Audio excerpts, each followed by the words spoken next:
අද බුද්ධ වර්ෂ 2564 වෙන්නේ වප්මස අවජලවක නම් තිතියලත් බුදු දින. නොවැම්බර් මාසේ 4 වනදා බදාදා. ධර්මානුශාසනාව ශ්‍රවණය කිරීමට අද දවසේ ඔබට මේ ආරාධනය. 8යි විනාඩි 5යි දැන්.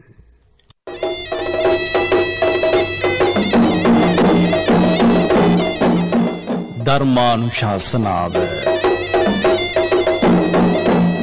දේශිකානන් වහන්සේ මොරටුව ගොරකාන කදුරුදුව ශ්‍රී දීපාරාම විහාරවාසී පූජනීය හැඩිගල්ලේ චන්දාලෝක ස්වාමීන්ද්‍රණන් වහන්සේ.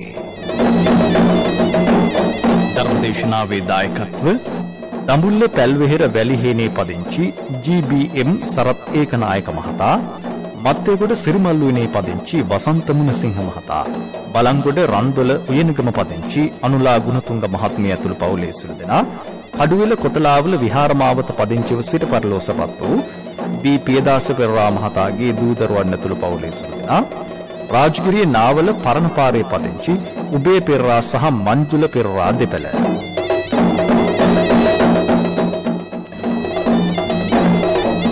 ධර්මදේශනාවේ මාතෘකාව කුද්දක නිකායේ තිරෝකුඩ්ඩ සූත්‍රය. පින්තුනි, ධර්ම ශ්‍රවණයට පෙර පන්සිල් සමාදන් වීම සඳහා নমස්කාරය කියමු. අවසරයි ස්වාමීන් වහන්සේ. සාදු සාදු සාදු. නමෝ තස් භගවතු අරහතු සම්මා සම්බුද්දස්ස. නමෝ තස් භගවතු අරහතු සම්මා සම්බුද්දස්ස. නමෝ තස් භගවතු අරහතු සම්මා සම්බුද්දස්ස. බුද්ධං සරණං ගච්ඡාමි. බුද්ධං සරණං ගච්ඡාමි. ධම්මං සරණං ගච්ඡාමි. ධම්මං සරණං ගච්ඡාමි. සංඝං සරණං ගච්ඡාමි. සංඝං සරණං ගච්ඡාමි. ဒ ුතියම්පි බුද්ධං සරණං ගච්ඡාමි. ဒ ුතියම්පි බුද්ධං සරණං ගච්ඡාමි. ဒ ුතියම්පි ධම්මං සරණං ගච්ඡාමි. ဒ ුතියම්පි ධම්මං සරණං ගච්ඡාමි. ဒ ුතියම්පි සංඝං සරණං ගච්ඡාමි. ဒ ුතියම්පි සංඝං සරණං ගච්ඡාමි. තතියම්පි බුද්ධං සරණං ගච්ඡාමි. තතියම්පි බුද්ධං සරණං ගච්ඡාමි. තතියම්පි ධම්මං සරණං ගච්ඡාමි. තතියම්පි ධම්මං සරණං ගච්ඡාමි. තතියම්පි සංඝං සරණං ගච්ඡාමි. තතියම්පි සංඝං සරණං ගච්ඡාමි. පාණාතිපාතා වේරමණී සික්ඛාපදං සමාදියාමි. පාණාතිපාතා වේරමණී සික්ඛාපදං සමාදියාමි. අදින්නාදානා වේරමණී සික්ඛාපදං සමාදියාමි. අදින්නාදානා වේරමණී සික්ඛාපදං සමාදියාමි. කාමේසු මිච්ඡාචාරා වේරමණී සික්ඛාපදං සමාදියාමි. කාමේසු මිච්ඡාචාරා වේරමණී සික්ඛාපදං සමාදියාමි. මුසාවාදා වේරමණී සික්ඛාපදං සමාදියාමි. මුසාවාදා වේරමණී සික්ඛාපදං සමාදියාමි. සුරාමේරය මජ්ජපමා දට්ඨානා වේරමණී සික්ඛාපදං සමාදියාමි. සුරාමේරේ මජ්ජපමා දට්ඨානා වේරමණී සික්ඛාපදං සමාදියාමි. සාදු සාදු සාදු. දේවතාරාධනාව. සමන්ත චක්ඛවාලේසු අත්‍රා ගච්ඡන්තු දේවතා සද්ධම්මං මුනි රාජස් සුනන්තු සග්ග මොක්ඛදං ධම්ම ශ්‍රවණ කාලෝ අයං භදන්තා ධම්ම ශ්‍රවණ කාලෝ අයං භදන්තා ධම්ම ශ්‍රවණ කාලෝ අයං භදන්තා. සාදු සාදු සාදු. නමෝ තස් භගවතු අරහතු සම්මා සම්බුද්දස්ස නමෝ තස්ස භගවතු අරහතු සම්මා සම්බුද්දස්ස නමෝ තස්ස භගවතු අරහතු සම්මා සම්බුද්දස්ස සාදු සාදු සාදු උන්නමේ උදකං වත්තං යථා නින්නං පවත්තති ඒව මේව ඊතෝ දින්නං පේතානං උපකප්පති සාදු සාදු සාදු ශ්‍රද්ධා බුද්ධ සම්පන්න වාසනාවන්ත කාරුණික සත්පුරුෂ පින්වත්නි මේ වෙලාවේදී අපි සියලු දෙනාම සූදානම් වන්නේ ලෞතර බුදුරජාණන් වහන්සේ විසින් ලෝක සත්වයා අරමුණු කරගෙන දේශනා කරන්නට යෙදුණු ධර්ම කාරණා අතරතින් කුද්දක නිකායේ තිරෝකුඩ්ඩ සූත්‍රය මාතෘකා කරගෙන පින්වත් ඔබ වෙනුවෙන් මෛත්‍රියෙන් අනුකම්පාවෙන් යුක්තව මේ ධර්මානුශාසනාව සිද්ධ කරන්නට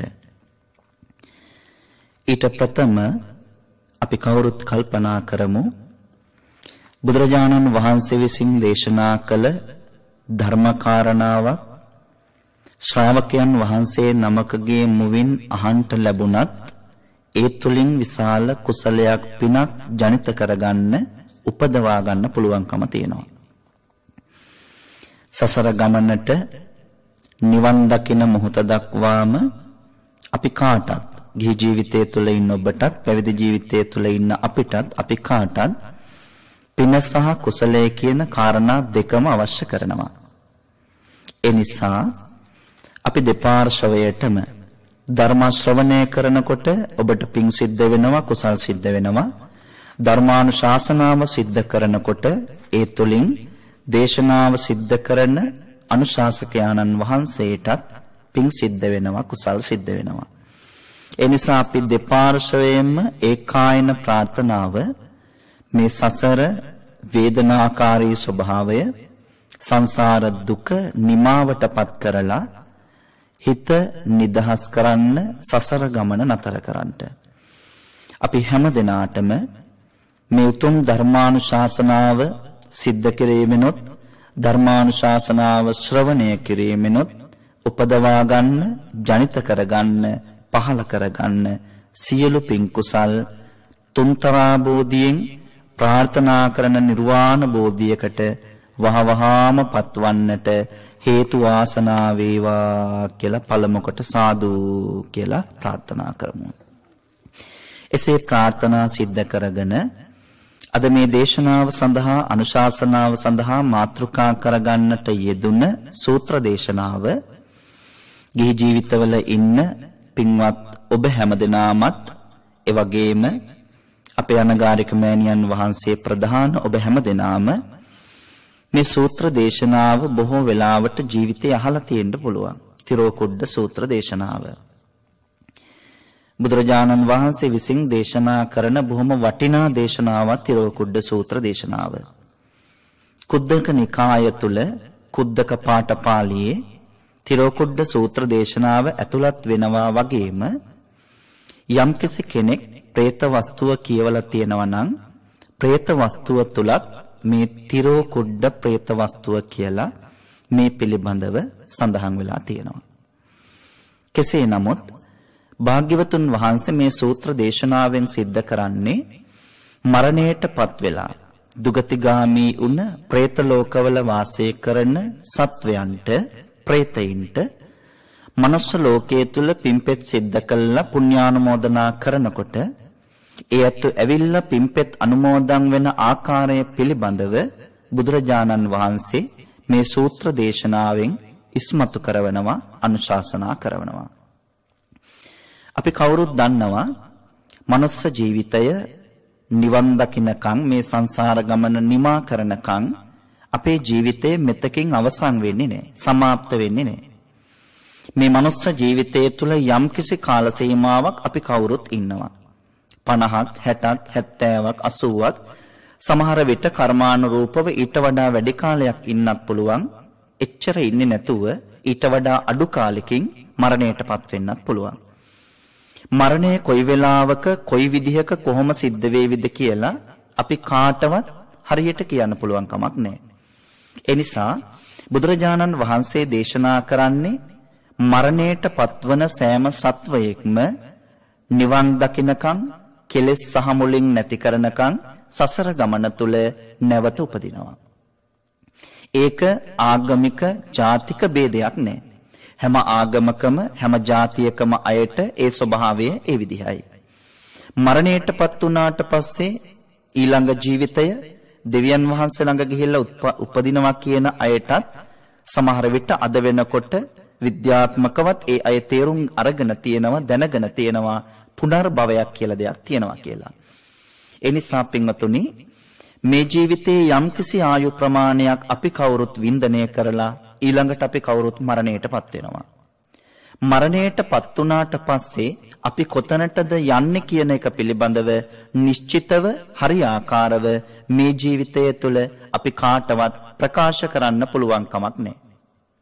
බණපොත තුල සඳහන් වෙන්නේ සෝවාන් ඵලයට යම්කිසි කෙනෙක්පත් වෙනකන් ඉන් මෙපිට ඉන්න ඔබ අපි හැම දෙනාගේම ජීවිත ඕනතරම් ඉඩකඩ තියෙනවා නරක ආදියට සතර අපායට යන්න තියෙන ඉඩකඩ වැඩි.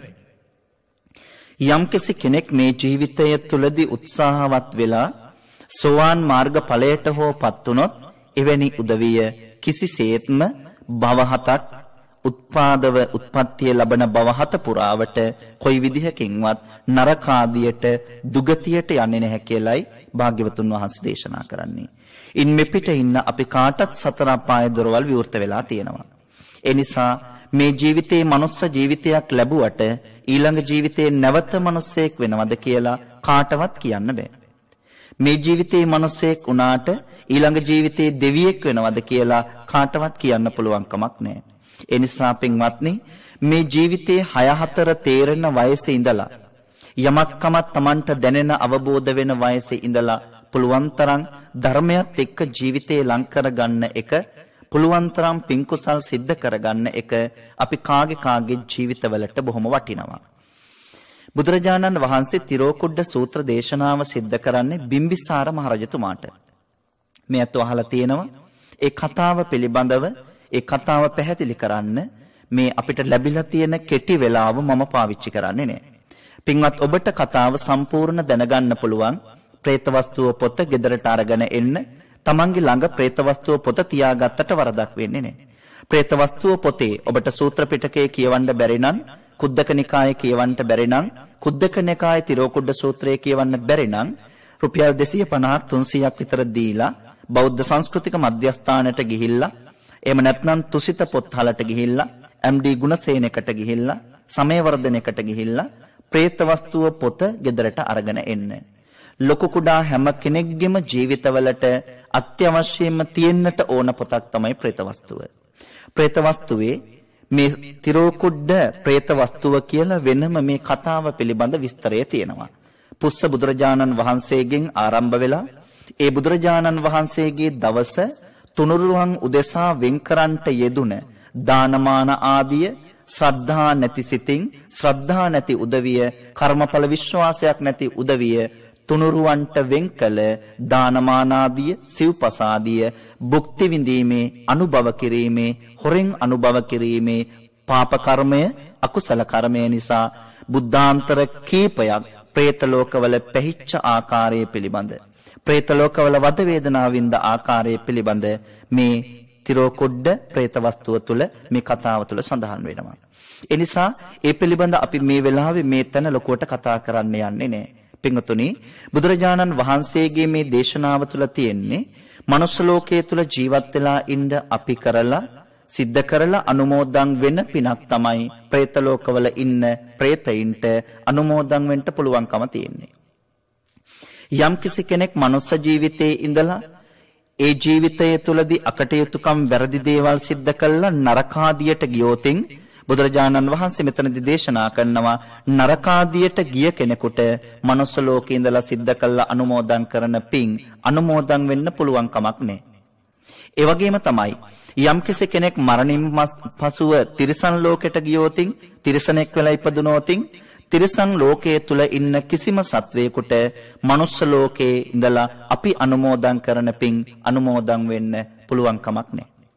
ඒ වගේම තමයි යම් සත්වයක් මනුස්ස ලෝකයේ තුල ඉඳලා හෝ එහෙම නැත්නම් වෙනත් තැනක ඉඳලා හෝ මනුස්ස ලෝකයක මිනිසෙක් වෙලා ගිහිල්ලා ඉපදුනොතින් ඒ අයටත් මනුස්ස ලෝකයේ තුල ඉඳලා අපි අනුමෝදන් කරන පින් අනුමෝදන් වෙන්න පුළුවන් කමක් නැහැ. ඒ නිසා බුදුහාමුදුරෝ දේශනා කරනවා പ്രേත ලෝකවල ඉන්න പ്രേතයෝ പ്രേත ලෝකවල ඉන්න උදවිය අපේ නිවාස ස්ථානවල වේවා වෙන යම් තැන්වල වේවා පින් කුසල් සිද්ධ කරනකොට දුකටපත් වෙලා ඉන්න ඒ අය තම තමන්ගේ ඥාතිවරු මේ පින්කම් සිද්ධ කළ පින් අනුමෝදන් කරනවා කියලා සතුටු සන්තෝෂ භාවයේ ඇතිව තමන්ගේ ඥාතිවරුන්ගෙන් පින් අනුමෝදන් වෙන්නට පැමිණෙනවා කියලා භාග්‍යවතුන් වහන්සේ දේශනා කරනවා. ගෙවල් වල තියෙන බිත්ති වලින් ඇතුළත බිත්ති වලින් පිටත ඒ වගේම තමන්ගේ නිවස තුල තියෙන හතර මුළුවල ඉන් එපිටහ තුම්මන් හන්දිවල ඉඳගෙන ඒ ඥාතිවරු පින් අනුමෝදන් වෙන්නට බලාපොරොත්තු වෙනවා කියලා බුදුහාමුදුරුවෝ මෙතනදී දේශනා කරනවා.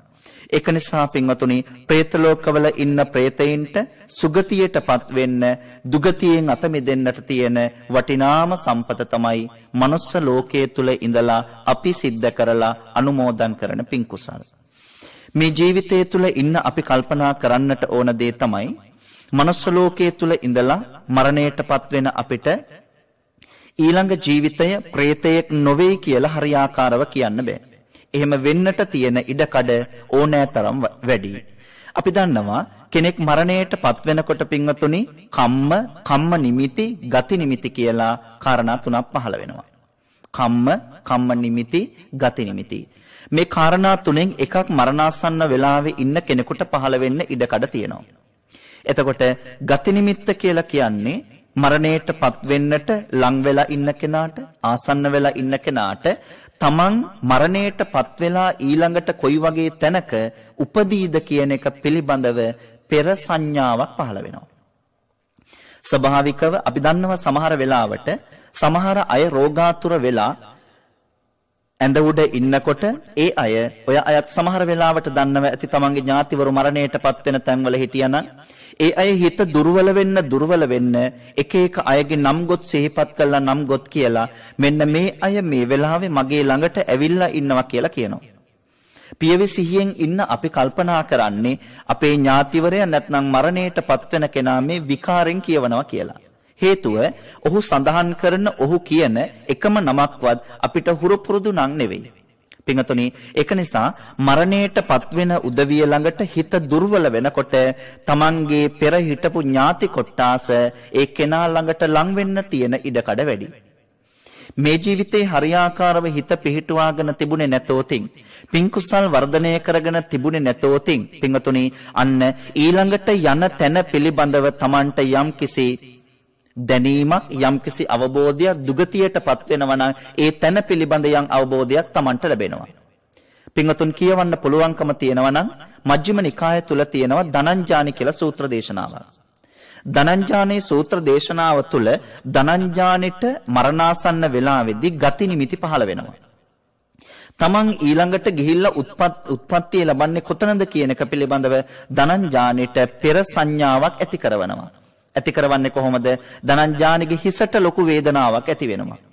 ධනංජානි තමන්ගේ ළඟ ඉන්න දරුවන්ට තමන්ගේ ළඟට ආපු කල්යාණ මිත්‍ර සරියුත් හාමුදුරුවන්ට ධනංජානි තමන්ට දැනෙන වේදනාව වචනෙන් කියනවා. කොහොමද කියන්නේ? මගේ හිස ඇතුළට යම් කිසි කෙනෙක් වාතය පුරවලා මේ හිස පුපුරවන්නට හදනවා වගේ දැඩි වේදනාවක් තමන්ට දැනෙනවා කියලා. මේක මේ වෙලාවේ බණහන ඔය අයට මේ විදිහට කිව්වට තේරෙන්නේ නැහැ. මේක අත්දැකීමක් ලබන්න උවමනාව තියෙනවා නම් ඔය අය තදට අවුව පායලා තියෙන වෙලාවක කුඩේ නැතුව කිලෝමීටර් 1 2 මීටර් 500ක් විතර කුඩේ නැතුව ගිනි අවුවේ ඇවිදලා එන්න. ඒ ඇවිදලා ඉවර වෙලා ගෙට ඇතුල් වෙනකොට Tamanට දැනෙනවා ගේ ඇතුළ සම්පූර්ණ අන්ධකාරයි. ඒ අන්ධකාරය විතරක් නෙවෙයි Tamanගේ හිසට දැනෙනවා පින්වතුනි දෙවන්ත හිස රුදාවක් නැත්නම් හිසේ වේදනාවක්. එතකොට කෙනෙක් තමන් එක්ක කතා කරනකොට කෝපයක් ඇති වෙනවා. ගෙදර ඉන්න දරුවෙක් තමන් එක්ක කතා කරනකොට අහවල් දේ කොහෙද තියෙන්නේ කියලා අහනකොට අර හිස තුල ඇති වෙලා තියෙන වේදනාව හිසේ කැක්කුම නිසා තමන් එක්ක කතා කරන කෙනත් එක්කත් තමන්ට දැඩි වේදනාවක් ඇති වෙනවා. හිතන්න ධනංජානෙට මරණාසන්න වෙලාවේ ඇතිවෙච්ච මේ ගති නිමිත්ත මේ වේදනාව පින්වතුනි අපිට ඇතිවන හිසේ කැක්කුම වගේ 100,000 ගුණයකින් වැඩි වෙලයි ධනංජානෙට ඇති උනේ. ඒ විතරක් නෙවෙයි. සරියුත් හාමුදුරුවන්ට ධනංජානේ කියනවා සාරිපුත්‍රයන් වහන්සේ මගේ කුස ඇතුළට ශක්තිමත් කෙනෙක් ඇතුල් වෙලා දෙපැත්ත කැපෙන ආයුධයකින් කුස ඇතුළේ තියෙන නහරවැල් ඔක්කොම එකට එකතු කළා කපනවා හා සමාන වේදනාව Tamanට දැනෙනවා කියලා. සරියුත් හාමුදුරුවන්ට මේ ප්‍රකාශ කරන නිමිති වලින් මේ ප්‍රකාශ කරන කාරණා වලින් සරියුත් හාමුදුරුවෝ දකිනවා ධනංජානේ මරණයටපත් වුනහම ඒ කාන්තේම පාර දැන් හැදිලා තියෙන්නේ නිරයට නරකාදියට කියලා. ඇයි ධනංජානේ ජීවත් වෙලා ඉන්න කාලය තුල මිනිස්සු තලලා පෙළලා අයබදු අය කරා. ධනංජානි ප්‍රාදේශීය පාලකයෙක්. ඔහු මිනිසුන්ගෙන් දැඩි ලෙස මිනිස්සු හිංසාවට පත් කළා, පීඩාවට පත් කළා, මිනිස්සුන්ගෙන් අයබදු අරගත්තා. පින්වතුනි අන්න මරණාසන්න වෙලාවේ Taman කරපු කියපු දේවල් සිහිපත් වෙනකොට කල්පනා වෙනකොට Tamanට දැනෙනවා Taman ඊළඟට යන තැන කොහෙද කියලා. අපිට ඔය తত্ত্বය උදා නොවෙනවා කියලා හිතන්න එපා. පින්වතුනි සමහර උදවිය ඔබ නිකමට කල්පනා කරන්න. සමහර උදවිය ඔබ හිතන්න ඔබත් එක්ක බොහොම වෛරයෙන් ද්වේෂයෙන් හිටපු කෙනෙක් ඉන්නවා. තමන්ගේ ආසන්න ඥාතියෙක් වේවා, තමන්ගේ හිතයිෂී ගෙදරක කෙනෙක් වේවා, එහෙම නැත්නම් තමන්ගේ දරුවෙක් වේවා, අම්මා වේවා, තාත්තා වේවා. අතිශය තරහෙන් දැඩි තරහෙන් කෝපෙකින් ඔබත් එක්ක ඉන්නවා. ඒ තාත්තා වේවා, ඥාතියා වේවා, හිතවතා වේවා මරණයටපත් වෙන මොහොත එනකොට අවසාන වේලාව ලං වෙනකොට මේ ශරීරය සම්පූර්ණ අක්‍රිය වෙනවා. ශරීරය අක්‍රිය වෙනකොට අතපය අක්‍රිය වෙනකොට ඇස් පිය වෙලා තියෙනකොට පින්වතුනි අපිට තේරුම් ගන්න පුළුවන් කමක් නැහැ ඔහු මොන වගේ දෙයක් අපි ඉදිරිපිට අපිට කියවනවද කියලා. අපි ඔහුගේ මරණ මංචකයේ ළඟට ඒ ඇඳ ළඟට යනවා. ඇඳ ළඟට ගියාට පස්සේ මේ අක්‍රිය වෙලා තියෙන ඇස් දෙක අමාරුවෙන් ඇරලා ඉවර වෙලා අපි දිහා බලාගෙන ඉඳලා ආපහු ඇස් දෙක පියා ගන්නවා. මේ අත්දැකීම බොහෝ උදවියට තියෙනවා. පින්වතුනි ඇස් දෙක පියාගත්තාට පසුව බාහිර ලෝකයට පෙන්වන්නට බැරි වුණාට තමන්ගේ හිත දන්නවා තමන් මොනවද කළේ කියලා. ඇස් දෙක පියාගත්ත ඔහු හෝ ඇය හෝ පින්වතුනි සුළු වේලාවක් යනකොට ඇස් දෙකේ දෙපැත්තෙන්ම කඳුළු බේරන්න පටන් ගන්නවා. කඳුළු බේරන්න පටන් ගන්නේ අතින් කියන්නට බැරි දේ කටහරවල තොල් ටික එකට එකතු කරලා නැත්නම් දිව නමල ඉවර වෙලා කියන්න බැරි දේ ප්‍රකාශ කරන්න බැරි දේ දැඩි කම්පනයක් එක්ක කඳුළු වලින් පිට කරනවා. සමහර වෙලාවට ඒ පිට කරන්නේ මට සමා වෙන්න කියන එක වෙන්න පුළුවන්. මම ජීවිතේ මෙච්චර කාලයක් ඔබ ගැන හිතාගෙන හිටියේ වැරදියට කියන එක එහෙම වෙන්නත් පුළුවන්. එහෙම නැත්නම් මට අන්තිම වෙලාවේදී මේ බේරෙන කඳුළු බලලවත් මට සමාව දෙන්න කියන එක ඒක වෙන්නත් පුළුවන්. සමහර උදවිය පින්වතුනි එහෙම නොවන සමහර උදවිය මරණාසන්න වෙලාවේදී පින්වතුනි කතා කරගන්න බැරි වෙනකොට අවසාන වෙලාවේ දිව ලොලොලොල ගන්නව විතරයි දෙයක් වචනයක් එළියට පිට කරන්න බෑ. පිට කරන්න බැරි වෙනකොට තොල් එකට එකතු කරලා දිව නමලා කතා කරන්න බැරි වෙනකොට පින්වතුනි මේ පණ නැති වාරු නැති අත් දෙක එකට එකතු කරලා ඉවර වෙලා වඳිනවා. වඳින්නේ ඇයි? තමන්ගේ හිත දන්නවා පින්වතුනි. තමන් දන්නවා තමන් සිද්ධ කරපු දේවල්. සමහර වෙලාවට අමාරුවෙන් ඇඟිලි ටික එකට එකතු කරගන්න බැරිව යන්තම් අත් දෙක එකට එකතු කළා පින්වතුනි මැරෙන්න ඔන්ට මෙන්න කලින් වැඳලා ඉවර වෙලා සමාව ගන්නවා. ඒ කියන්නේ මේ මනුස්ස ජීවිතය තුළ අපි මේ ජීවිත කාලය පුරාවට කරන කියන සෑම දෙයක්ම පටිගත වෙන තැනක් තියෙනවා. ඒ පටිගත වෙන තැන තමයි මනස කියලා කියන්නේ, හදවත හිත කියලා කියන්නේ. ඒ හිත තුළ හැමදේම බොහෝ දේ පටිගත වෙනවා එදිනදා ජීවිතයේ කරන. එතකොට ගති නිමිත්ත කියලා කියන්නේ පින්වතුනි ඊළඟ ජීවිතයේට තමන් මේ ජීවිත කාලයේ පුරාවට කරපු දේවල් මොනවද? ඒ දේවල් පින්ද කුසල්ද පව්ද අකුසල්ද පින්වතුනි බර වැඩි පැත්තට අවසාන වෙලාවේ තමන් යන තැන තීරණය කරනවා. ඒ නිසා පින්වතුනි බුදුහාමුදුරු දේශනා කරනවා එහෙනම් මේ ගති නිමිත්ත කියන එක පහළ වෙනවා. දෙව්දත් හාමුදුරුවන්ට ගති නිමිත්ත පහළ වුණා.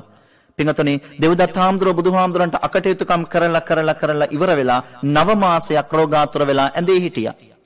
ඇඳේ හිටපු දෙව්දත් හාමුදුරුව අවසානයේ Tamanට හරි වැරද්ද තේරෙනකොට දෙව්දත් හාමුදුරන්ගේ ජීවිතයේ කාලේ භාගයට භාගයක් ගත වෙලා ගෙවිලා ගිහිල්ලා ඉවරයි. කරගන්න දෙයක් නැහැ. අන්තිමට හිතින් සමාව අයද බුදුහාමුදුරුව වැඩ ඉන්න ජේතවනාරාමේ දිහාවට යන්න ගියා. කෙනෙක්ගේ ජීවිතේ කරලා තියෙන අකුසල් ප්‍රමාණය බරපතල වැඩි නම් පින්වතුනි අපි කොච්චර පිරිත් දැම්මත් වැඩක් වෙන්නේ නැහැ. අපි කොච්චර බුදු පිළිම වටේ තිබ්බත් වැඩක් වෙන්නේ නැහැ. අපි කොච්චර භික්ෂුන් වහන්සේලා ගෙන්නලා පිරිත් කිව්වත් වැඩක් වෙන්නේ නැහැ. සමහර විට පින්වතුනි ඒ පිරිත් කියන එක, බුදු පිළිමේ පෙන්නන එක, බණ ටික කියන එක එයාගේ ඊළඟ ජීවිතය නරකකටපත් කරන්න හේතු වෙන්න පුළුවන්. හිතන්න සමහර උදවිය ඉන්නවා. සමහර පන්සල් ආසන්නෙත් ඉන්නවා. සමහර උදවිය පන්සලේ පිරිත් දානවට පන්සලේ පිරිත් ඇහෙනකොට ඉන්න බෑ. පන්සලේ බෝධි පූජාව ඇහෙනකොට ඉන්න බෑ. බණ ටිකක් ඇහෙනකොට ඉන්න බෑ. සමහර උදවිය නලියනවා. සමහර උදවිය ළඟම තියෙන පොලිසියට කතා කරලා ඉවර වෙලා කියනවා. ඒ බණ පිරිත් විෂය නොවන අය බණ පිරිත් මනසට කාන් නොවදින උදවිය ඉන්නවා. එතකොට එවැනි කෙනෙක් මරණයටපත් වෙනකොට වටේ හිටපු උදවිය දන්නවා මෙයා ජීවිතේ කරගත්ත හොඳ දෙයක් නෑ කියලා. ඒ දැනගත්තට පස්සේ ඒගොල්ලෝ අවසාන විදිහට පාවිච්චි කරන තුරුම්පුව තමයි අපි පන්සලේ හාමුදුරුවෝ ගෙනහලා බණ ටිකක් කියමු කියලා. අපි පන්සලේ හාමුදුරුවෝ ගෙනලා පිරිත් ටිකක් කියමු කියලා. එතකොට ඔහුගේ ශරීරයේ සම්පූර්ණ අක්‍රිය වෙලා තියෙන්නේ. ඇහැ අරින්න බෑ, අත් දෙක හොලවන්න බෑ, කකුල් දෙක හොලවන්න බෑ. ළඟට ඇවිල්ලා ඉන්නේ කවුද කියලා දන්නේ නෑ. පින්වතුනි පන්සලේ හාමුදුරුවෝ එතනට ඇවිල්ලා ඉවර වෙලා පිරිත් කියනකොට ඒ පුද්ගලයා මරණයටපත් වෙන්න ලං වෙලා ඉන්න පුද්ගලයා අර පිරිතට ජීවත් වෙලා ඉන්න කාලේ ද්වේෂ කරා නම්, ඒ පිරිතට ගැරහුවා නම් අවසාන වෙලාවේ පිරිතහයි කියලා හිතන්න එපා. එතකොට ඒ වෙලාවේ පිරිත් කියන එක සමහර විට S2 පියවිලා තිබුණාට අතපය වාරු නැති වුණාට මතක තියාගන්න අපි කතා කරන කියන දේවල් කන් දෙකෙන් මනසට යන්න පුළුවන් ඉඩකඩ තියෙනවා. එතකොට ඒ පිරිත කියනවා ඇහෙනකොට ඔහු පිරිත කියන භික්ෂුන් වහන්සේට ද්වේෂ කරනවා. ජීවිත කාලේ ඔහුගේ කන් දෙක හිත පිරිත අහන්න හුරු කරලා තිබුණේ නැහැ. ඒ ඇහෙන පිරිතට ද්වේෂ කරනවා. එතකොට අවසාන හුස්ම ටික යන්නේ භික්ෂුව පිළිබඳව සහ පිරිත පිළිබඳව ද්වේෂයෙන්. සංයුත්ත නිකාය තුල තියෙනවා කෝකාලික සූත්‍රය. කියවලා බලන්න. කෝකාලික හාමුදුරුවෝ මරණයටපත් වෙන්නේ, අපවත් වෙන්නේ පින්වතුනි බොහොම දුක් විඳලා. කෝකාලික හාමුදුරුවන්ගේ ඇඟේ සම්පූර්ණ එනවා පින්වතුනි ලපටි බෙලිගෙඩි ප්‍රමාණයට ගෙඩි ඇවිල්ලා සැරව ගලලා කෝකාලික හාමුදුරුවෝ කෙහෙල් දැල්ලක් උඩ අපවත් වෙනවා. බුදුරජාණන් වහන්සේ ඒ ආකාරයටම ගෙඩි හැදිලා අපවත් වෙන්න ලං වෙච්ච පූතිගත්ත තිස්ස හාමුදුරුවෝ ළඟට බුදුහාමුදුරුවෝ වැඩම කළා. වැඩම කළා පූතිගත්ත තිස්ස හාමුදුරන්ට ධර්ම දේශනාව කළා. හැබැයි කෝකාලික භික්ෂුව ළඟට බුදුරජාණන් වහන්සේ වැඩම කළේ නැහැ. වැඩම නොකරන්න හේතුව කෝකාලික භික්ෂුව දෙව්දත් හාමුදුරුවන්ගේ පාර්ශවයේ කෙනෙක්. පින්වතුනි කෙනෙක්ගේ ජීවිතයට අසත්පුරුෂ ආශ්‍රය ලං වෙනවා කියලා කියන්නේ එයාගේ ඊළඟ භවය, ඊළඟ භව ගමන දුකටපත් කරන්නට අසත්පුරුෂ ආශ්‍රය හේතු වෙනවා. ඒ නිසායි භාග්‍යවතුන් වහන්සේ දේශනා කරන්නේ මේ ශාසනයේ අඩක් නෙවෙයි. ආනන්ද හාමුදුරන්ට කියනවා මේ ශාසනයේ අඩක් නෙවෙයි ආනන්ද, මේ ශාසනය පිරීලා පවතින්නේ, මේ ශාසනයේ අංග සම්පූර්ණ විදිහටම පවතින්නේ කල්යාණ මිත්‍රාශ්‍රය නිසායි කියලා. කෝකාලික හාමුදුරුව අපවත් වෙන්න ලං වෙනකොට බුදුහාමුදුරුවෝ කෝකාලික හාමුදුරුව ළඟට ගියේ නෑ. යන්න නැති වෙන්න හේතුව අපි ඔබ මම වගේ පෘථග්ජනේ කෝකාලික හාමුදුරුව ළඟට ගියා වගේ නෙවෙයි. බුදුහාමුදුරුවෝ එතනට වැඩම කරපු වෙලාවේ කෝකාලික භික්ෂුව බුදුහාමුදුරුවෝ පිළිබඳව ද්වේෂයක් ඇති කරගත්තා නම් හේතුව ජීවත් වෙලා ඉන්න කාලේ පුරාවට කෝකාලික භික්ෂුවගේ හිත තුළ බුද්ධ ගෞරවයක් තිබුණේ නෑ. ඒ නිසා ශ්‍රද්ධාව පුහුණු නොකළ කෙනෙකුට, තෙරුවන් කෙරෙහි ප්‍රසාදය පුහුණු නොකළ කෙනෙකුට, තෙරුවන්ට ජීවිත කාලය පුරාවට ගර්හා කරපු කෙනෙකුට අවසාන වෙලාවේ අපි කොච්චර තෙරුවන් සමීප කරන්න හැදුවත් ඒක නිෂ්ඵල ක්‍රියාවක් වෙනවා. ඒක නිෂ්ඵල ක්‍රියාවක් වෙනවා. ඒ නිසා දෙව්දත් හාමුදුරුවන්ට ගති නිමිති පහළ වුණා. චුන්දසූකරට පහළ වුණේ නැද්ද ගති නිමිති? පහළ වුණා. චුන්දසූකරට ගති නිමිති පහළ වුණේ කොහොමද? චුන්දසූකර ඌරෙක් විදිහට වැඩ කළේ අවසාන කාලේ. චුන්දසෝකරට ගති නිමිති පහළ වුණා. කෝකාලික භික්ෂුවට ගති නිමිති පහළ වුණා. ධනංජානී බමුණට ගති නිමිති පහළ වුණා. ඒ විතරක් නෙවෙයි, ඒගොල්ලෝ ගියේ නරකයට. ඒ වගේම ධම්මික උපාසකතුමාට ගති නිමිති පහළ වුණා. දිව්‍ය ලෝකෙන් ආපු දිව්‍ය රත ඇවිල්ලා තියෙනවා කියලා ධම්මික උපාසකතුමා තමන්ගේ දරුවන්ට කියනකොට දරුවෝ hina වුණා. අපේ තාත්තා අවසාන වෙලාවේ වියරුවෙන් කියවනවා කියලා. දරුවන්ට කියනවා ධම්මික උපාසකතුමා මල් මාලයක් ගෙනල්ලා ඔබ කැමති දිව්‍ය ලෝකයේ පිළිබඳ අදිෂ්ඨාන කරලා මල් මාලාව උඩට වීසි කරන්න කියලා. දරුවෝ උඩට වීසි කළේ තවුතිසා දිව්‍ය ලෝකෙන් ආපු රතය තුල මේ උඩට වීසි කරන මල් මාලාව රැඳෙන්න කියලා. ඒ අදිෂ්ඨාන බලෙන් තවුතිසා දෙවොලෙන් ආපු දිව්‍ය රතයට තුල මල් මාලාව රැඳුණා. එනිසා පින්වත්නි ගති නිමිති පහළ වෙන වෙලාවට හැමදෙනාම කල්පනා කරන්න ඕන තමන්ගේ ජීවිතයේ තමන්ගේ හිත හරියට හදාගෙන තියෙන්න ඕන. ඊළඟට පින්වතුනේ කම්ම නිමිති පහළ වෙනවා. කම්ම නිමිති කියලා කියන්නේ සමහර පින්කම් කටයුතු කරන්නට අපි පින්වතුනි සූදානම් වෙච්ච ආකාරය. රුවන්වැලි මහා සෑයට ගිහිල්ලා ඒ මහා සෑය පැදකුණු කළ ආකාරය, මහා සෑය වටේ පහන් ආලෝක පූජාවල් දැල්වපු ආකාරය, මහා සෑය වටේ කොඩි එල්ලපු ආකාරය, සුවඳ දුම් පත්තු කරපු නෙළුම් මල් පූජා කළ ආකාරය, ඒවා කම්ම නිමිති විදිහට පහළ වෙන්න, මතුවෙන්න ඉඩකඩ තියෙනවා. ඊළඟට කම්ම, ඒ කියන්නේ Taman ජීවිත කාලයේ ක්‍රමයක කුසල අකුසල දෙපාර්ශ්වයටම වැටෙනවා. ඒක මතක තියාගන්නට ඕන. මේ කම්ම නිමිති ගති නිමිති කියන මේ කාරණා තුන කුසල අකුසල දෙපාර්ශ්වයටම වැටෙනවා. කම්ම කියලා කියන්නේ Taman ජීවිත කාලයේ පුරාවට කරපු යහපත් දේ, හොඳ දේ. පින්වත්නි මතක තියාගන්න, හිත පුරුදු කරන්නට ඕන අපි. යහපතට, නිවැරදි දෙයට, කුසලයට, සත්පුරුෂ දෙයට, හොඳ දෙයට, පින් වැඩෙන දෙයට ජීවිත කාලයේ පුළුවන් වෙලාවට හැම නිතරම හිත හුරු කරන්නට ඕන. හිත හුරු කරන්නේ නැතුව අපිට පින්වතුනේ මේ හිත, අපේ හිත නිතරම ඇකිලිලා තියෙන්නේ. දැන් මේ ධර්ම ශ්‍රවණය කරන වෙලාවට මේ වචන ටික ඔබේ මනසට ඇතුල් වෙනකොට, මේ කියන කාරණා ටික ඔබේ මනසට ඇතුල් වෙනකොට මේ හිත ඩිංග ප්‍රසාරණය වෙනවා. මේ හිත ටික ප්‍රසාරණය වෙනවා. අපි හිතනවා පින්වතුනි, අපි එදිනදා ජීවිතවලදී බොහෝ වෙලාවට පින් කුසල් කරනවනේ ගෙවල් වල. මල් පහන් පූජා කරනවා, බුදුන් වඳිනවා. අපි මේ දේවල් කරනවනේ පින්වතුනි. නමුත් බලන්න කල්පනා කරලා ඇත්තටම පින්වතුනි, අපි ගෙවල් වල පින්කම් කරනකොට, අපි ගෙවල් වල කුසල් කරනකොට, අපි ගෙවල් වල මල් පහන් පූජා කරනකොට හොඳට හිතන්න, අපි ඒ දේවල් කරන්නේ හිත මෙහෙवලද? බුදුහාමුදුරු දේශනා කරන්න පින්වතුනි, කර්මය වෙන්නේ, ක්‍රියාව වෙන්නේ පින්වතුනි මේ චේතනාහම් භික්ඛවේ කම්මං වදාමි. හිත පිහිටන්නටම ඕන. දැන් බණ අහන ඔය අයට මෙතන කය තියන්න පුළුවන්. මට ඔයගේ කය දිහා බලාගෙන ඉන්න පුළුවන්. මම ඔයයි දිහා බලාගෙන ඉන්නවා. බලාගෙන ඉනකොට මං හිතනවා ඔයයි සමාධිසුවෙන් සමාධිගත වෙලා බණ අහනවා කියලා. නමුත් නෑ, ඒ කාරණේ දන්නේ අපි. පින්වතුනි, කය මෙතන තිබුණාට හිත ඕනම වෙලාවක, දැන් මං ඩිංගකට කලින් මතක් කළා රුවන්මැලි මහා සෑය. මතක් කරනකොට මේ හිත ක්ෂණිකව දිව්වේ නැද්ද රුවන්මැලි සෑයට? බලලා තියෙන අය, ගිහිල්ලා තියෙන අය, මල් පහන් පූජා කරලා තියෙන අය, දැන් ක්ෂණිකව මං අර නිමිත්ත මතක් කරනකොට එතනට හිත දිව්වා. එතකොට කුසලයේ වෙනුවෙන් ඒ විදිහට හිත දුවනවා වගේම අකුසලයේ පැත්තටත් හිත දුවනවා. මදුරුවෙක් මරපු එක මතක් කරනකොට, කැරපොත්තෙකුට මෝටින් ස්ප්‍රේ කරපු එක මතක් කරනකොට, මීයෙකුට පුඩුවක් තියපු එක මතක් කරනකොට, වහලේ හිටපු කුරුල්ලෙකුට ගලක් ගහලා බිම වට්ටපු එක මතක් කරනකොට, ගෙදරට එන බල්ලට පයින් ගහලා පන්නන එක මතක් කරනකොට, ශනිකව තමන්ගේ ජීවිතේ සිද්ධ කරලා තියෙන අරමුණුත් එක්ක මේ හිත ගමන් කරනවා, මේ හිත දුවනවා. ඒක නිසා පින්වතුනි, මේ කියන කාරණා, මේ කම්ම නිමිති, ගති නිමිති කියන ඒවා පිළිබඳව පින්වතුනි, අපි එදිනදා ජීවිතේ පින් කුසල් කරනකොට හොඳ සිහියෙන් යුක්තව කරන්න ඕන. අපි දන්න දේ, ගෙවල් වල මිනිස්සු උදේ හවස මල් පහන් පූජා කරනවා. ගෙවල් වල මිනිස්සු උදේ හවස බුද්ධ වන්දනාව කරනවා. හොඳට බලන්න, හොඳට කල්පනා කරන්න. ඇත්ත වශයෙන්ම කුසලයක් පිනක් සිද්ධ වෙන ආකාරයට අපේ ගෙදරදී අපි මේ දේ සිද්ධ කරනවද කියලා පින්වතුනි. මේ අයගේ ජීවිතවල අවුරුදු 30කට වඩා දැන් මල් පූජා කරලා ඇති. ඔය අයගේ ජීවිතවල අවුරුදු 30කට 40කට වඩා බුදුහාමුදුරන්ට මල් පහන් පූජා කරලා ඇති. දැන් අද ඩිංගක් කල්පනා කරන්න සිහියෙන් යුක්තව, ඇත්ත වශයෙන්ම ඒ කටයුත්ත මම හරියට සිද්ධ කළාද ගෙදරදී කරනකොට කියලා. පින්වතුනි, ගෙදර ඇතුලේ ඉඳලා පීරිසිය අරගෙන මල් ගහ ළඟට යනකොට කල්පනා කර ගියේ බුදුහාමුදුරෝ ගැනද, එහෙම නැත්නම් එහා පැත්තේ ගෙදර එක්කෙනා වැඩට ගිහිල්ලා දැන් ගෙදර ඇවිල්ලා ඇතිද කියන කාරණාව ගැනද? මල් වට්ටිය අරගෙන, පීරිසිය අරගෙන මල් ගහ ළඟට යනකොට අපි කල්පනා කර යන්නේ වැඩට ගිහින් යන කෙනා දැන් යනවා ඇති, එහා පැත්තේ ගෙදර ඉන්න කෙනා ඇවිල්ලා ඉන්නවා ඇති, චූන් පාම් විකුණන මිනිස්සයා දැන් පාරේ යනවා ඇති. ඒව ගැන කල්පනා කර මල් ගහ ළඟට යන්නේ.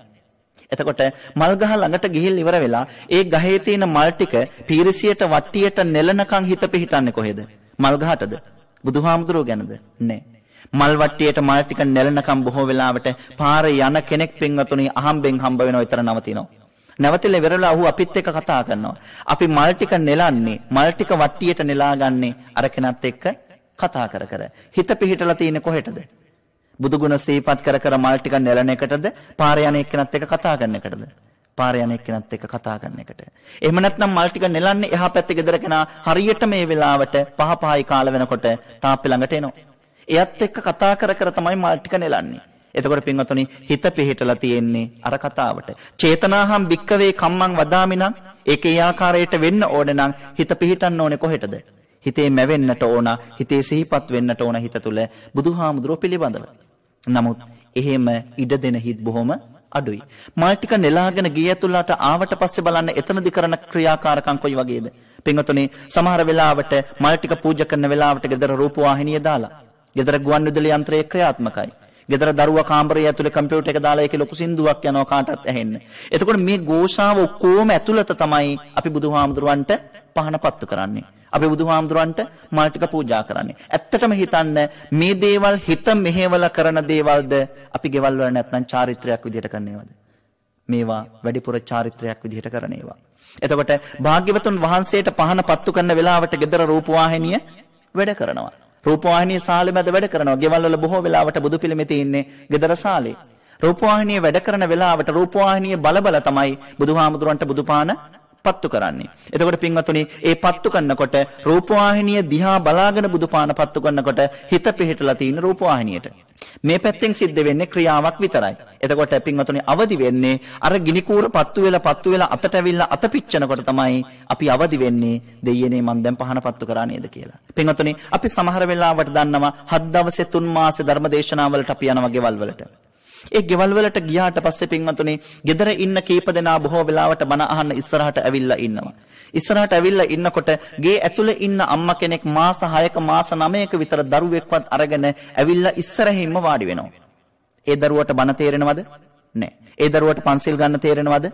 නැහැ. ඒ දරුවා හාමුදුරුවෝ කියන කවුද කියලා දන්නවද? නැහැ. කොයිම විදිහකටවත් ඒ දරුවාගේ හිත සමහර විට අංශු මාත්‍රයක්වත් මේ කරන පින්කම පිළිබඳ ඒ දරුවට අවබෝධයක් නැහැ. හැබැයි අපි පන්සිල් දෙනකොට අපි බුද්ධ වන්දනාව කරවනකොට අර මාස 9ක දරුවා ලව්වා පන්සිල් ගන්නවඬ ඒ අම්මා ඒ තාත්තා මහ විශාල උත්සාහයක් ගන්නවා.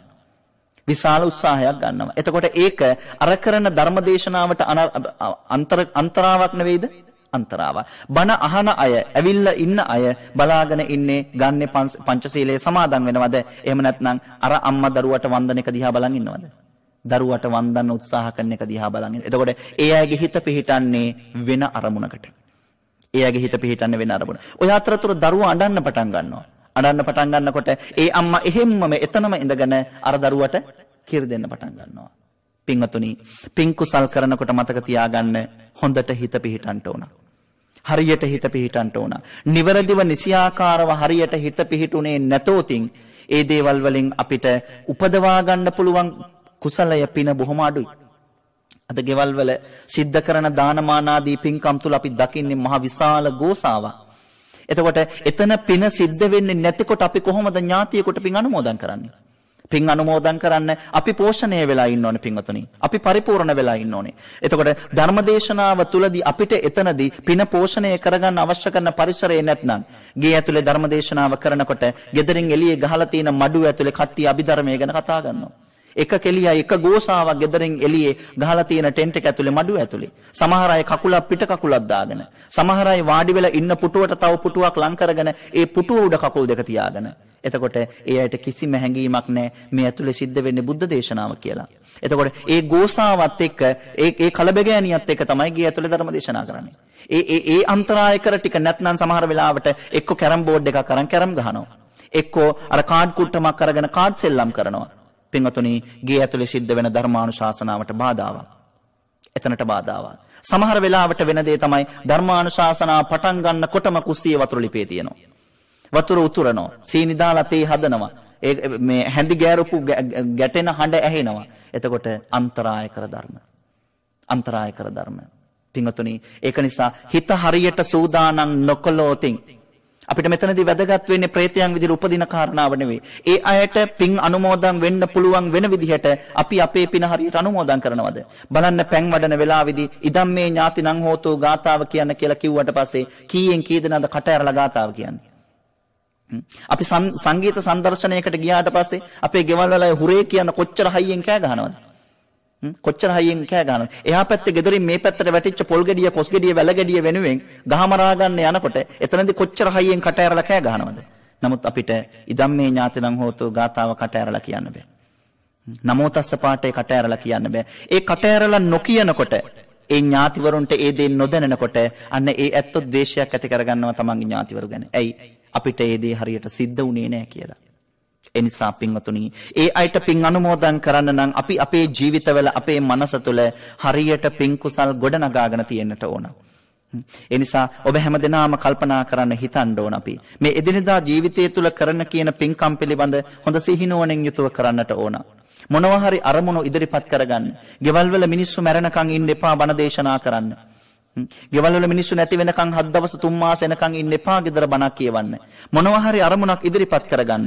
සද්ධාය භික්කවේ සම්මුඛී භාවා සද්දෝ කුලපුත්තෝ බහුම් පුඤ්ඤම් පසවති. ශ්‍රද්ධාවන්ත කෙනාගේ ස්වභාවය තමයි මොනවා හරි අරමුණක් ඉදිරිපත් කරගන්නවා ගෙවල් වල පින් කුසල් කරන්න පින්වතුනි. ඔයයි ජීවත් වෙන රත්මලාන ප්‍රදේශයේ රත්මලාන ඉඳන් කටුබැද්දට ඇවිදගෙන යන්න. ඒ ඇවිදගෙන යනකොට හම්බ වෙන ගෙවල් වලින් අහන්න ඔයයිගේ ගෙවල් වල ධර්මදේශනාවක් බණක් කිව්වා නම් කිව්වේ මොකටද කියලා. ඒ කියපු හැම තැනකම තියෙන්නේ අපේ අම්මා මැරුණාම 7 දවසේ බණ කිව්වා. තාත්තා මැරුණාම 7 දවසේ බණ කිව්වා. එතකොට ගෙවල් වල ධර්මදේශනාවක් පවත්වන්න, ගෙවල් වල සෙත් පිරෙට් ටිකක් සජ්ජායනා කරගන්න, ගෙවල් වල අයට ධර්මානුශාසනාව ශ්‍රවණය කරන්න, අම්මෙක් තාත්තෙක් මැරෙනකම් ඉන්නට ඕනද අපි? මේ ධර්මයේ කියලා කියන්නේ එතකොට මැරිච්ච මිනිස්සු වෙනුවෙන් කරන දෙයක්ද අපි? අපිට ඇවිල්ලා ආරාධනා කරන්නේ අපේ තාත්තා වෙනුවෙන් කරන පින්කම හාමුදුරනේ, අපේ අම්මා වෙනුවෙන් කරන බණ පින්කම හාමුදුරනේ. එතකොට ජීවත් වෙලා ඉන්න අයට ඒව ඕනේ නේ. අපි කල්පනා කරන්නේ හරි පටු විදිහට පින් කුසල් පිළිබඳව. පින්වතුනි, අපි දන්නේ නැහැ ඒ අය පින් අනුමෝදන් වෙන්න පුළුවන් තැන්වල ඉන්නවද නැති තැන්වල ඉන්නවද කියලා. ධර්මය අවශ්‍ය කරන්නේ ජීවත් වෙලා ඉන්න අයට. පින අවශ්‍ය කරන්නේ ජීවත් වෙලා ඉන්න අයට. අපි චාරිත්‍රයක් විදිහට යුතුයකමක් විදිහට මියගේ ඥාතිවරුන්ට පින් දෙනවා තමයි. හැබැයි මතක තියාගන්න තමන්ටයි ඒ වගේ වටිනාකම තමන්ටයි මේ දේවල් අවශ්‍ය කරන්නේ. ඒ නිසා මේ ජීවිතය තුළ හොඳට හිත පිහිටවන්නට ඕන. විවේක ඉඩ ප්‍රස්තාව ලැබෙන පෙළවල්. බුදුන් වන්දින්න සමහර උදවිය කියනවනේ හවස 6 වෙනකොට ගෙවල් වල බුදුපාන පත්තු කරන්න ඕනේ කියලා. ඔය සමහර දන්න උදවිය බලන්න සිල් සමාදන් වෙන්න පන්සලේ ධර්මශාලාවට ගිහිලා ඒගොල්ලෝ කියනවා හවස 6 වෙනකොට ගෙදර බුදුපහන පත්තු කරන්න ඕනෙලු. ඇයි පත්තු නොකරොත් මොකද? පෙරේතයෝ අරක් ගන්නවලු බුදුපහනට. යක්කු අරක් ගන්නවලු බුදුපහනට. පෙරේතයන්ට මොකටද බුදුපහන? යක්කුන්ට මොකටද බුදුපහන? ඒ මිනිස්සුන්ගේ තියෙන මිත්‍යා මත, ඔළුව හොඳ නැති අදහස්. එහෙම එකක් නැහැ. හවස 5-6 වෙනකොට මල් ටික නෙලා ගත්තර කමක් නැහැ. බුදුපානට තෙල් ටික දාලා සූදානම් කළාට කමක් නැහැ. බුදුන් වදින්න ගෙදර නිස්කලංක වෙන්න ඕන. රෑ 9:00 10 වෙනකොට බලන්න ඕන සේරම පල් හැල් ටික බලලා ඉවර වෙලා රෑට බුදිය ගන්න වෙලාව ඉන්නවනේ කට්ටිය ළමයි මේසේ යට, ඇඳන් යට, පුටු යට, දොර උළුවස්ස උඩ, කුස්සියේ සින්ක් එක යට බුදිය ගන්න වෙලාවක් තියෙන 9:00 විතර වෙනකොට වැටිච්ච තැන්වල බුදින ගෙවල් වල අය අන්න හොඳම වෙලාව බුදුන් වදින්න. පින්වතුනි, දතකට මැදලා මූණකට හොදගෙන විනාඩි 10ක් ඇති අද ඉඳලා කරලා බලන්න. ඔබ හැමදාම මල් කඩලා හවසපත්තු කරපු බුදුපහනට වඩා අද රැයට ගෙදර ඔක්කොම නිදාගත්තට පස්සේ නිවි හැනහිල්ල බුදුන් වදින්න ඒක කොච්චර දැඩිව මනසට දැනෙනවද කියලා බලන්න. ඒක කොච්චර දැඩිව තමන්ගේ මනසට දැනෙනවද කියලා කල්පනා කරලා බලන්න පින්වතුනි. ඒ නිසා පින්කම් කරන්න කුසල් කරන්න මතක තියාගන්න මේ හිත ප්‍රසාරණය කරන්න ඕන. පිනට කුසලයට ඇකිලා තියෙන මේ හිත දිගහරින්නට ඕන. එහෙම නැතුව අපි කරන දේවල් වලින් පින් සිද්ධ වෙනවා අඩුයි, කුසල් සිද්ධ වෙනවා අඩුයි. දැන් තමන්ට නිදහස තියෙනවා. ඔබට නිදහස තියෙනවා. දැන් මේ වෙලාවේ නැති වුණාට කමක් නැහැ. ගෙදර ගිහිල්ලා අවංකව කල්පනා කරලා බලන්න. තමන්ගේ හිත ප්‍රසාරණය වෙන, තමන්ගේ හිත දිගෑරෙන විදිහට ඇත්තටම තමන් මේ ගෙදර චාරිත්‍රයක් විදිහට කරන පින්කම් කරාද කියලා. බුදුහාමුදුරුවෝ මල් පහන් ඉල්ලලා අඬන්නේ නැහැ පින්වතුනි. අපි මේ දේවල් කරන්නේ උන්වහන්සේ වගේ කෙනෙකුට ඒ පූජාව කළාම අපි විශ්වාස කරනවා අපිට යහපතක් සුගතියක් ලැබෙනවා කියලා. පින් කුසල් සිද්ධ වෙනවා කියලා. ඒකයි අපි මේ දේ කරන්නේ. නමුත් අපි දන්නේ මිනිස්සු මල් ගහ ළඟට ගිහිල්ලා මල් ටික නෙලාගන්නේ දැඩි තෘෂ්ණාවකින්. උදේ පාන්දර 4ට විතර පහේ බෑග් එකක් අරගෙන මල් ගහ ළඟට ගිහිල්ලා ගස්වල තියෙන සේරම මල් ටික හවස බෝධි පූජාවට කියලා හූරගෙන යනවා. ඒ හූරගෙන ගිහිල්ලා ඉවර වෙලා හවස බෝධි පූජාවට ගන්න මල් ටික එළියට දැම්මට පස්සේ පින්වතුනි පෙති කැඩිච්ච ඒවා, කොළත් එක්ක ආපු ඒවා, පොහොට්ටොත් එක්ක ආපු ඒවා කොච්චර විනාශයක්ද අපි කරලා තියෙන්නේ. පූජේමි බුද්ධං කුසුමේන නේන කියන ගාථාවේ නෑ මල් වට්ටියක් පූජා කරන්න. පූජේමි බුද්ධං ගාථාවේ නෑ මල් වට්ටියක් පූජා කරන්න. වන්නගන්ධ ගුණෝපේතං කියන ගාථාවේ නෑ මල් වට්ටියක් පූජා කරන්න. කුසුමේන කියලා කියන්නේ pāli භාෂාවෙන් ඒක වචනේ. කුසුමේබි කුසුමේහි බහුවචනේ. කුසුමේන ඒක වචනේ නම් භාග්‍යවතුන් වහන්සේ ඔබ වහන්සේ මම මේ මලින් පූජා කරනවා. එක මලයි අවශ්‍ය වෙන්නේ. නමුත් අපි ඒක වරද්දගත්තා. අපි මල් වට්ටියකට මල් හොයන්න යනකොට මම මේ කියන දේ බොරු නම් ඔය අය බලන්න. ඉද්ද ගහක් ළඟට ගිහිල්ලා බලන්න. රෝස පැලයක් ළඟට ගිහිල්ලා බලන්න. සමන් පිපිලා තියෙන මල් වැලක් ළඟට ගිහිල්ලා බලන්න. ඒ මල් වැලේ තියෙන මල් කඩා ගන්නකොට උඩ තියෙන උඩ අත්තෙම දැන් මල් වට්ටිය පිරීලා. ඒ වුණාට තව හිතට මදි. අන්න බලන්න කුසලය වේශයෙන් එන ලෝභකම. කුසලයේ වේශයෙන් එන ලෝභකම. එතකොට මල් වට්ටිය පිරීලා දැන් මල් අහුරු 2-3කට වැඩිය වට්ටියේ පිරලා තියෙනවා. හැබැයි උඩම අත්තේ තියෙන මල් පොහොට්ටු 2-3 කඩා ගන්න උඩ පනිනවද නැද්ද? උඩ පනිනවා. එතකොට Taman දන්නේ නැහැ. ඇයි? Tamanට මේ වෙලාවේ සම්මා සතිය සිහිය නැති හින්දා Taman දන්නේ නැහැ මෙතන කුසලයේ වේශයෙන් ඉස්මතු වෙලා තියෙන්නේ ලෝභකම කියලා. ඒ නිසා වන්නගන්ධ ගුණෝපේතං ගාථාවේ තියෙන ඒතං කුසුම සන්තතින් භාග්‍යවතුන් වහන්සේ ඔබ වහන්සේට මම මේ මල් මිට පූජා කරන්නේ. මිට කියලා කියන්නේ මේ අත් දෙකම එකට එකතු කරපු ප්‍රමාණයද? නෑ. මේකට කියන්නේ මොකද්ද? මේ අහුර. මිට කියලා කියන්නේ තනි අතකට අහු වෙන ප්‍රමාණය. එතකොට මල් 10යි 15යි අහු වෙන්නේ. ගහක් කූරන්න ඕනේද? නෑ. ගහක් කූරන්න ඕනේ. පින්වතුනි මේ මණික් ගල පොළොවේ මතුවෙනකොට පින්වතුනි ඒ මතුවෙන මණික් ගල වටිනාකම තියෙන උපදාන තරමට. ඒක නිසා ජීවිතේ පින් කුසල් කරන්න හොඳට මාර්ග හදා ගන්න ඕන. gedara තාප්පයවනේ මල් ගහක් හිටවන්න. සේපාලිකා ගහක්, ඉද්ද ගහක් හිටවන්න. ඒකේ අතු පාරට යන්න දෙන්න. පාර යන ඕනම කෙනෙකුට ඒ ගහේ මල් නෙලන්නට ඉඩකඩ හදලා හිතින් නිදහස් කරලා ගහ හිටවන්න. එතකොට මල් ගහ කඩනකොට බැනගෙන එළියට එන්න ඕනේ නේ. එළියට එන්න. ඉස්සර මිනිස්සු අපිට වඩා කොච්චර දියුණුද පින්වතුනි? ගම්වල පාරවල් වල 4 මං හන්දිවල 3 මං හන්දිවල ඇයි පින්තාලියක් තියලා තිබුණේ? ඒ මිනිස්සුන්ගේ පිං හිත කුසල් හිත කොච්චර ප්‍රසාරණය වෙලා තිබිලා තියෙනවද නේ? අපි ගෙදර තියෙන ටැප් එකෙන් වතුර ටිකක් ඉල්ලුවත් අද දෙන්නේ නැහැ. ගෙදර මල් ගහෙන් මලක් ඉල්ලුවත් අපි දෙන්නේ නැහැ. ඒ මල් ගහේ මල් අපි පූජා කරන්නෙත් නැහැ. කරන කෙනෙකුට දෙන්නෙත් නැහැ. ඒ තරම් ලෝභකම අපේ හිතේ තියෙන්නේ. ඒ නිසා ලෝභය, ද්වේෂය, මෝහය ඇති තැන පිංසිත මෝරන්නේ නැහැ. පිංසිත මෝරන්නේ නැති තැන අපිට තව කෙනෙකුට පිං අනුමෝදන් කරන්න බෑ. ඒ නිසා නුවණින් කල්පනා කරන්න, හිතින් කල්පනා කරන්න, අද ගෙදර ගිහිලා නිස්කලංකව කල්පනා කරන්න, ජීවිතේ පුළුවන් හැම වෙලාවකදීම පින් කුසල් කරන්න මාර්ගය හදාගන්න. ඉරිදා දවස නිවාඩු නම් ඉරිදා දවසට ඉර පායනකම් බුදියන්න එපා. ටිකක් වෙලා කලින් නැගිටලා හාල් ටිකක් වැඩිපුර තියලා බුදුරජාණන් වහන්සේට මේ චූටි වීදුරු පීරිසි කෑල්ලකට නෙවෙයි හොඳ පාත්‍රයක් බුදුහාමුදුරන්ට තියාගන්න. ඔබ බලන්න මේ චූටි පීරිසියක තියෙන බුද්ධ පාත්‍රයටද හොඳ පාත්‍රයකට සාමාන්‍ය කෙනෙකුට විදිහට බෙදලා තියෙන බුද්ධ පූජාව දැක්කහමද හිත පිරෙන්නේ කියලා. හිත පිරෙනවා කියලා කියන්නේ එතන පින් උල්පත් පාදනවා කියන එකයි. ඒ නිසා පින්වතුනි ඥාතිවරුන්ට, දෙවියන්ට අපි අනුමෝදන් කරන පින් අනුමෝදන් වෙන්න පුළුවන්කම තියෙන්නේ. ඒ පින් හරියට සිද්ධ කළා, සිහිනුවණින් සිද්ධ කළා ඉවර වෙලා අනුමෝදන් කළොතින් පමණයි. ඒ නිසා මේ කරුණු කාරණා ඔබ හැම දිනාටම අවබෝධ වේවා, වැටහේවා. ජීවිතයේ අද මෙතෙක් පටන් ඔබ සිද්ධ කරන සියලු පින්කම් කටයුතු සිහිනුවණින් කල්පනා කරලා හොඳට පින් හිත උත්සුක කරලා මේ හිත ප්‍රසාරණය කරලා ඔබට පින්කම් සිද්ධ කරන්නට මානසික ශක්තිය පහළ වේවා. හැමදෙනාටම මේ ජීවිතය තුළදීම උතුම් චතුරාර්ය සත්‍ය ධර්මය අවබෝධ වේවා කියලා අදිෂ්ඨාන කරනවා. සාදු සාදු සාදු. අවසරයි ස්වාමින් වහන්සේ අද ධර්මදේශනාවේ දායකත්ව පිළිබඳව සිහිපත් කරන්නට.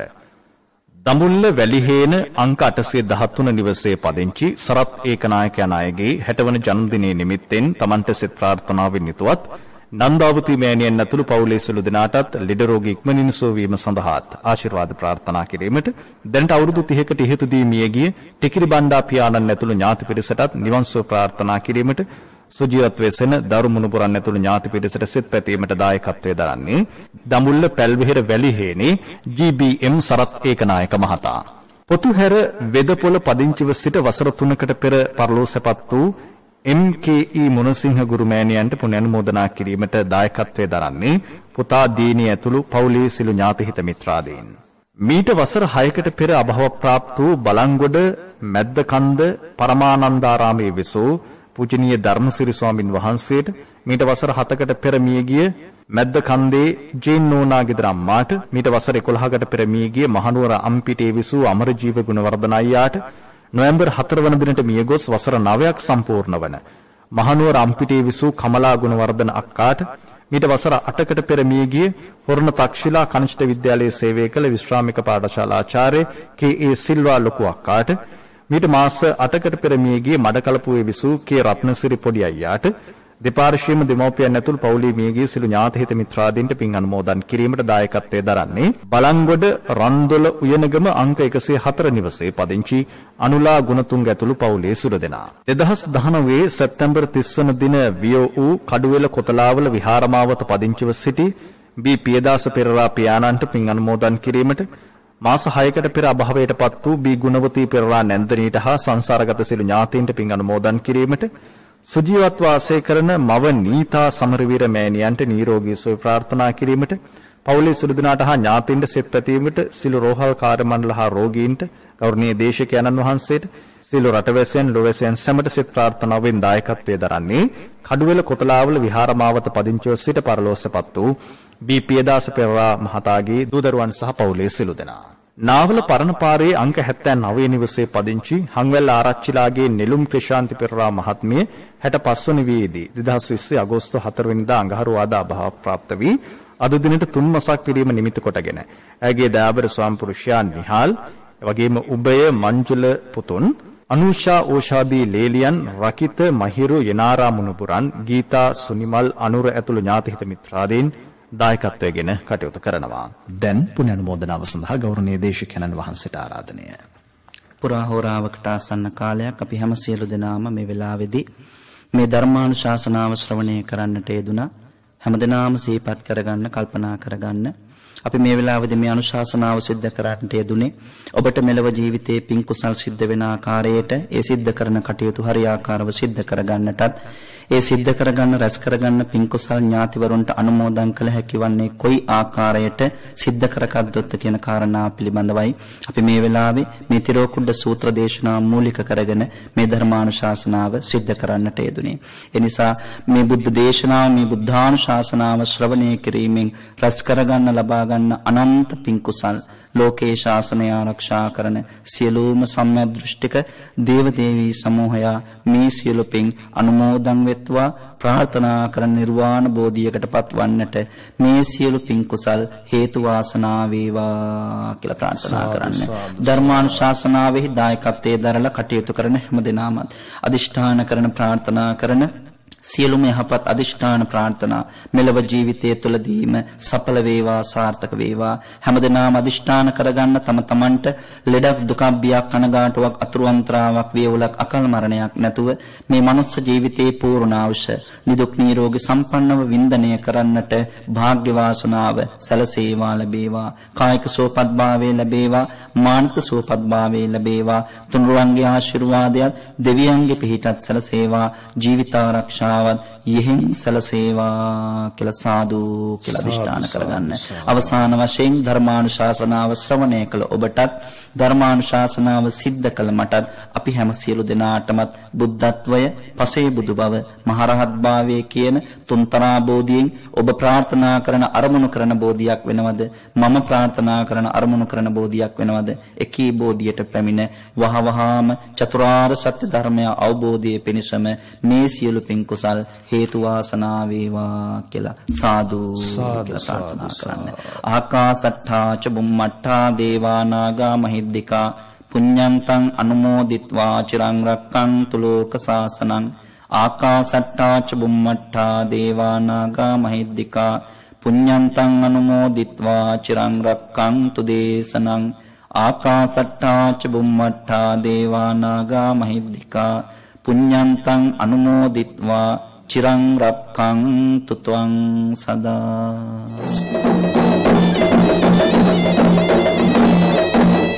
අද ධර්මානුශාසනාව පැවැත් වූ ගෞරවනීය දේශකයන්න් වහන්සේ මොරටුව ගොරකාන කදුරුදුව ශ්‍රී දීපාරාම විහාරවාසී පූජනීය හැඩිගල්ලේ චන්දාලෝක ස්වාමීන්ද්‍රයන් වහන්සේ. උන්වහන්සේට නිදුක් නිරෝගී සුවචිර ජීවනයේ ප්‍රාර්ථනා කරමින් අපි සාදුකාරයක් පවත්වමු. සාදු සාදු සාදු. ඔබට මෙම ධර්මදේශනාවේ සංයුත තැටියක් හෝ කැසට් පටියක් ලබා ගන්නට පුළුවන්. කතා කරන්න 0111 30 710 82 දුරකථන අංකයට.